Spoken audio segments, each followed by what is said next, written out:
Let me just add that. It's important. For the first time, an African hosted the Grammy Awards ceremony that honored the world's best recordings and artists. South African comedian Trevor Noah hosted all the way from Los Angeles. The live stream audience that viewed the show on the internet was up to about 83% over the 2020 ceremony.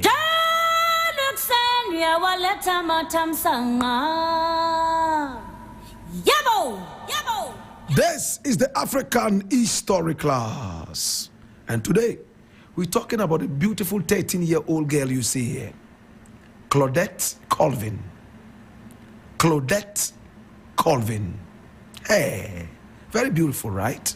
We're going to see her photos later. But now, look at her, 13 years. Claudette Colvin. Very beautiful. Nice. She's still alive. So we'll show you recent pictures later. But for now, this is Claudette Colvin. She is the heroine of the African History class today. Claudette Colvin was born Claudette Austin.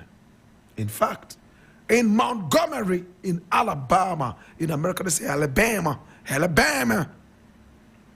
She was born on September 5, the month of my birth.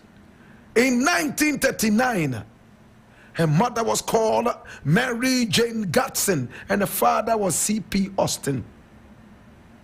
Now,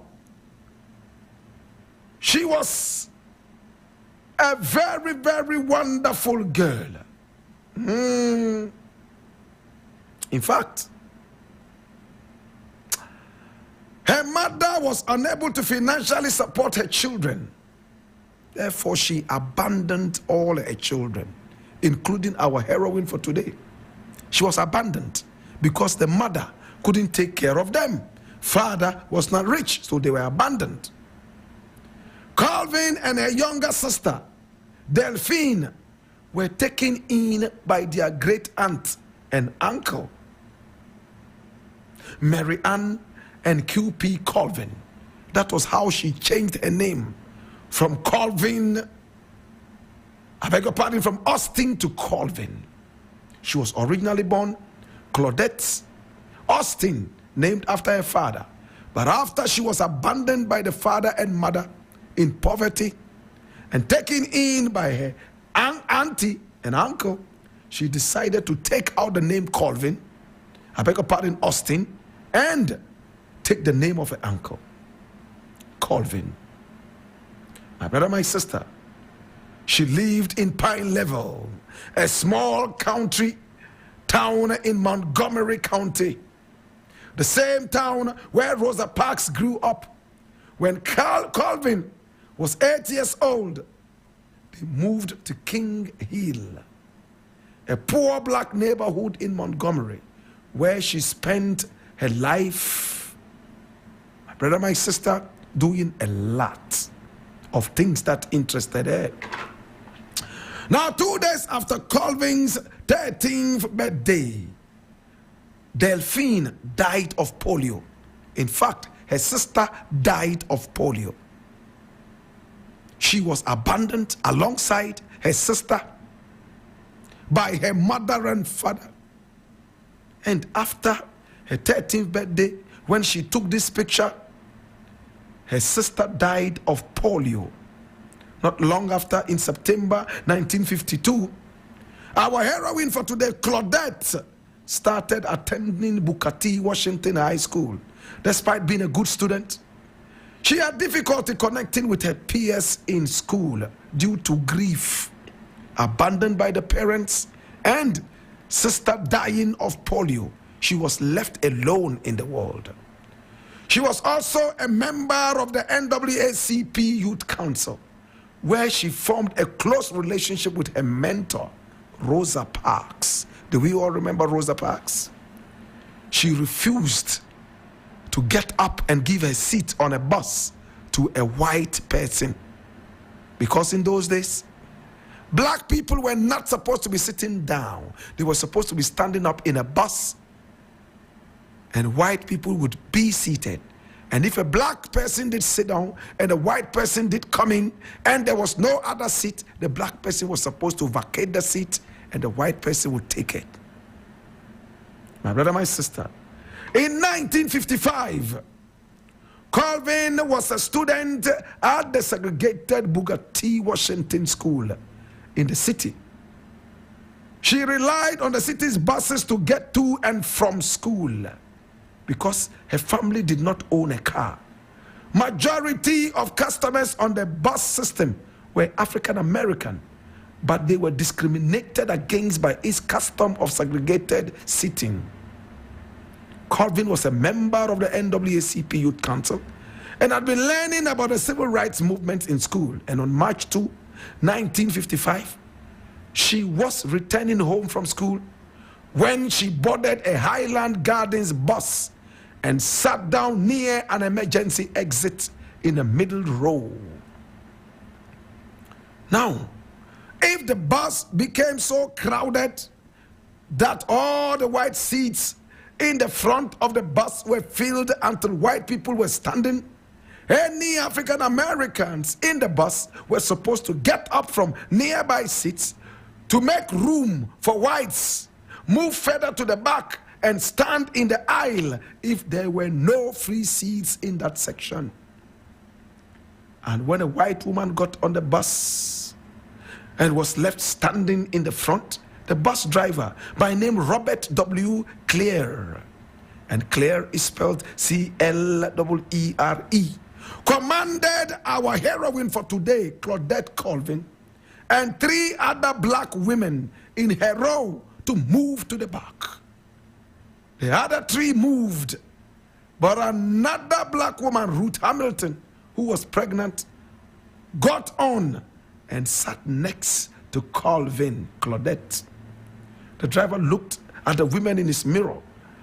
He asked the 2 of them to get up, Mrs. Hamilton and Claudette.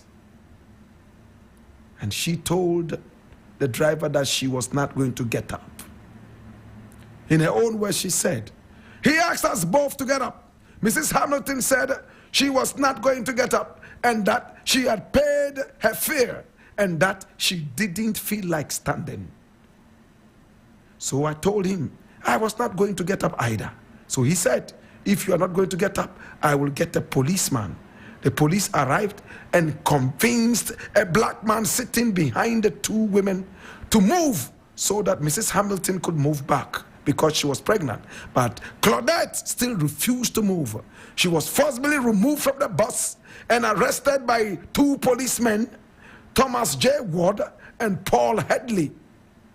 This event took place 9 months before the NAACP Secretary Rosa Parks was arrested for the same offense. Claudette later said, my mother told me to be quiet about what I did. She told me, let Rosa be the one. White people aren't going to bother Rosa. Her skin is lighter than yours and they like her.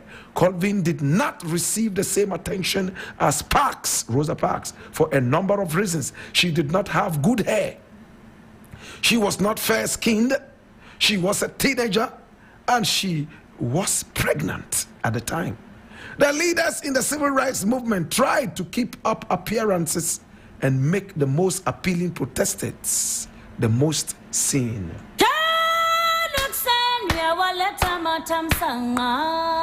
This is Claudette Colvin.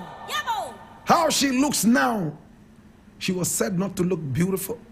She didn't have a good face. She didn't have a light skin. And she didn't have a good hair. For that matter, they will not allow her to actually be outspoken, even amongst the NAACP. That was how come she never got heard. But in life, she said she was not hurt and angry. She was only disappointed. It was like giving her Christmas in January, late flowers.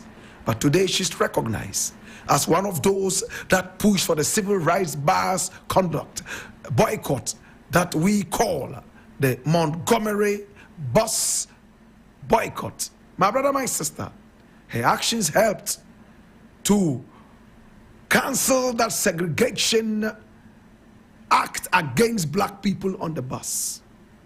Today, when you go to America, black people can sit anywhere, white people can sit anywhere. In those days, no. Black people would have to be at the back.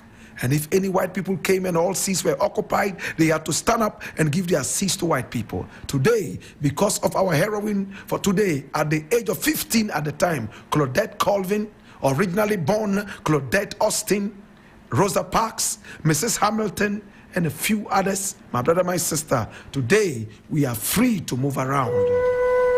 Today we remember you, mommy. We love you.